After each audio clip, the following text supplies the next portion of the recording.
नर्मदे हार। आज हमारी परिक्रमा यात्रा का चौथा दिन। आज दिनांक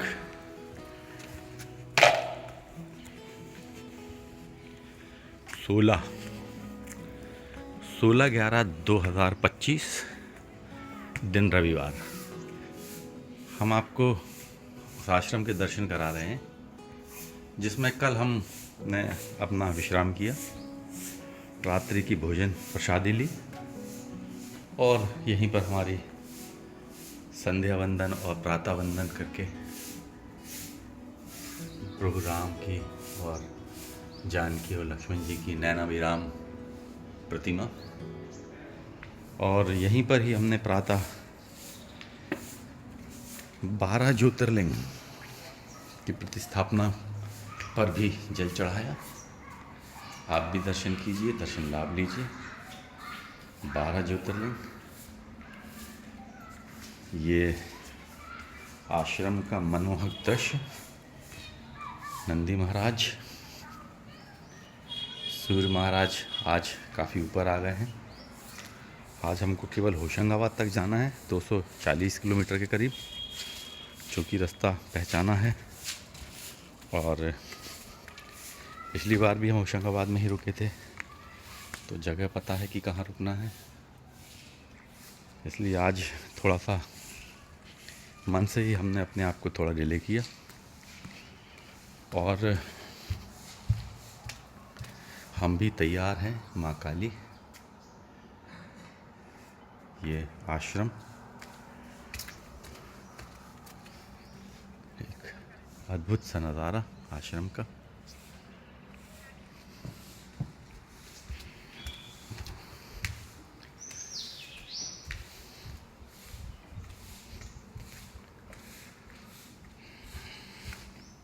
महाराज जी ने हमको गर्म पानी भी दे दिया नहाने के लिए।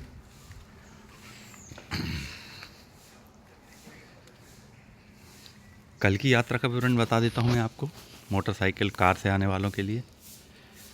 हमने कल रात्रि विश्राम, परसों रात्रि विश्राम किया था राजेंद्र ग्राम में। राजेंद्र ग्राम से करीब 35 किलोमीटर दूर अमरकंटक में आए, ज्वालेश्वर की दर्शन किए, ज्वालेश्वर महादेव देखने के लिए। वहाँ पर काफ़ी चीज़ें, दूध धारा, कपिल धारा, चक्र तीर्थ, उत्तर नर्मदा तट, दक्षिण नर्मदा तट, कलचुरी मंदिर, जैन स्तंभ, जैन मंदिर, काफ़ी चीज़ें हैं। माई की बगिया में पूजा करने के पश्चात हम लोग दक्षिण तट पर आ गए और वहाँ से एक आश्रम में भोजन प्रसादी की। गड़ा सराई करके एक स्थान आएगा, वहाँ से लगभग 2 किलोमीटर आगे बाईं ओर पे आप मुड़ेंगे, बिछिया रास्ते पर सबनापुर पड़ेगा। सबनापुर से मुड़ेंगे आप बिछिया के लिए और सीधे बिछिया आकर मंडला हाईवे पर आप पहुंच जाएंगे। मंडला पहुंचने के लिए अब आप रात्रि को वहां पर पहुंचते हैं तो आप सूर्य कुंड है और मंडला के तट पर भी, मंडला मैं इसलिए शब्द यूज़ कर रहा हूँ कि पहचाना सा है, बाकी महाराजपुर आप लगाइएगा, क्योंकि अगर आप मंडला लगाएंगे जीपीएस में तो नर्मदा जी क्रॉस होने की संभावना है। रामनगर से भी अगर आप आते हैं तो वहाँ पर भी संभावना है नर्मदा जी की, तो आप बिछिया वाले रोड से आइएगा। महाराजपुर आइएगा। महाराजपुर में सूर्य कुंड पे स्थान, आप रात्रि विश्राम कीजिएगा, प्रातः स्नान कीजिएगा। बहुत ही अच्छा आश्रम है वो भी, पिछले 2 बार से हम वहाँ रुके थे, इस बार हम यहाँ तक आ गए।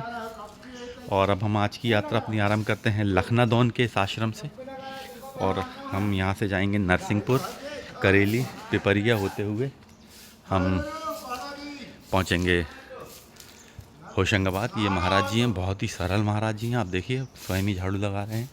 कम से कम उन्होंने हमको 3 बार चाय पिला दी आज सुबह से। महाराज जी के भी दर्शन कीजिए, बहुत ही सरल है। और ये आश्रम नर्मदे हार। हाँ हाँ हाँ, ये भी बड़ी बात है कि आप इतनी कर रहे हैं उसको।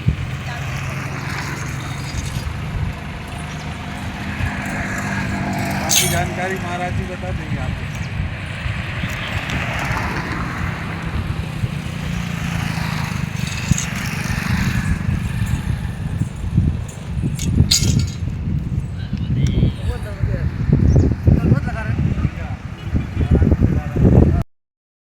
नर्मदे हर।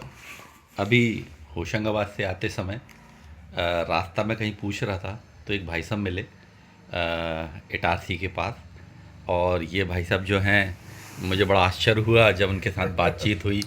और 20 बार नर्मदा परिक्रमा कर चुके हैं और पिछले 50 सालों से वैष्णो देवी की यात्रा कर रहे हैं। कितनी बार ही केदारनाथ की यात्रा हुई। और उनका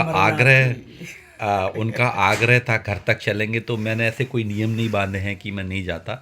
तो चूँकि रास्ते में भी था तो मैं भाई साहब के साथ आ गया। और मुझे बड़ा अच्छा लगा। यहाँ पर भाई साहब ने फिर आग्रह किया कि आप भोजन कीजिए, तो मैं वो भी नहीं ठुकरा सका। और मैं बताना चाहूँगा कि मैं रास्ते से आ रहा था, सुबह बाल भोग किया था। और मैया कहाँ किसकी कैसी व्यवस्था करती है ये मैया ही जानती है। इसलिए निकल पड़ो, चल पड़ो, और जहाँ आपको रास्ता मिले चलते चले जाइए नर्मदा परिक्रमा में।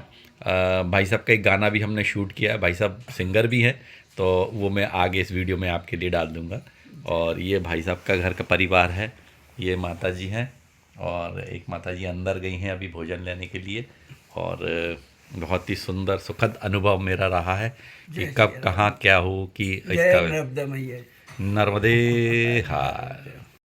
सबको सहारा माँ जो द्वारे आया है माँ, दे दे थोड़ा प्यार, दे दे थोड़ा प्यार मैया, तेरा क्या घट जाएगा, दे दे थोड़ा प्यार, दे दे थोड़ा प्यार मैया, तेरा क्या घट जाएगा, ये बालक भी तर जाएगा, दे दे थोड़ा प्यार, दे दिया तुमने सभी को सहारा माँ, जो द्वारे आया है माँ, दे दिया दामन उसका खुशी से माँ, जो हर जी लाया है माँ, मुझको देने से खजाना कम नहीं हो जाएगा, मुझको देने से खजाना कम नहीं हो जाएगा, ये बालक भी तर जाएगा, दे दे थोड़ा प्यार। नर्मदे हर। आज होशंगाबाद से आगे बढ़ रहे थे और डोलरिया से होते हुए जब हम आगे आ रहे थे तो थोड़ा अंधेरा सा होना शुरू हो गया था। लक्ष्य था कि हम हरदा तक पहुँचें, परंतु माई जैसा चाहेगी वैसा होगा, आपके सोचने से नहीं होता है कुछ। और हम एक किसी गांव में रुके हुए हैं। हमारे सामने भैया हैं, ये आपको बताएंगे कि इस जगह की क्या महत्ता है। और वो एक सेल्स पर्सन भी हैं और फार्मर भी हैं। सादर नर्मदे हर। जैसा कि महाराज जी ने बताया, यहाँ पर ये ग्राम बाबड़िया भाव है, हरदा और नर्मदापुरम के बीच में सिवनी मालवा तहसील लगती है इसकी। ये आश्रम विगत 6-7 वर्षों से परिक्रमावासियों की सेवा होती है यहाँ से, और सारे गांव वाले मिल कर के भोजन प्रसादी की व्यवस्था करते हैं। और ये स्थान है गुरु महाराज समाधि स्थल बाबड़िया भाव। ये बहुत चमत्कारिक स्थान है और ये संत की समाधि है। यहाँ पर इन्होंने जागृत समाधि ली हुई है। तो जितने भी परिक्रमावासी आते हैं विगत 5-6 वर्षों से, वो कुछ ना कुछ हमें अनुभव बताते हैं कि हमें ये माता जी की परिक्रमा में हमें जो ये स्थान पे लगा वो हमें कहीं अनुभव इतना नहीं हुआ। हालांकि होता है, बहुत सारी जगह सिद्ध जगह होती है, परंतु यहाँ भी हमें बहुत ऐसा लगता है कि हम माँ की गोद में या फिर बहुत स्वर्ग में बैठे हैं, ऐसा हमें अनुभव होता है। सारे परिक्रमावासी जितने भी आते हैं, बहुत सारे परिक्रमा बोल के जाते हैं कि भाई ये ऐसा स्थान बहुत पावरफुल स्थान है, हमें कोई दिक्कत नहीं होती है, आगे चल के भी हमें मार्गदर्शन मिलता रहता है यहाँ से। ये नर्मदे हर। तो भैया ने हमको इस स्थान के बारे में जानकारी दी और हम अब कुछ समय पश्चात अपनी संध्या वंदन आरती करेंगे और आज के वीडियो को हम यहीं विराम देते हैं। कल फिर अपनी यात्रा को आरंभ करेंगे। नर्मदे नर्मदे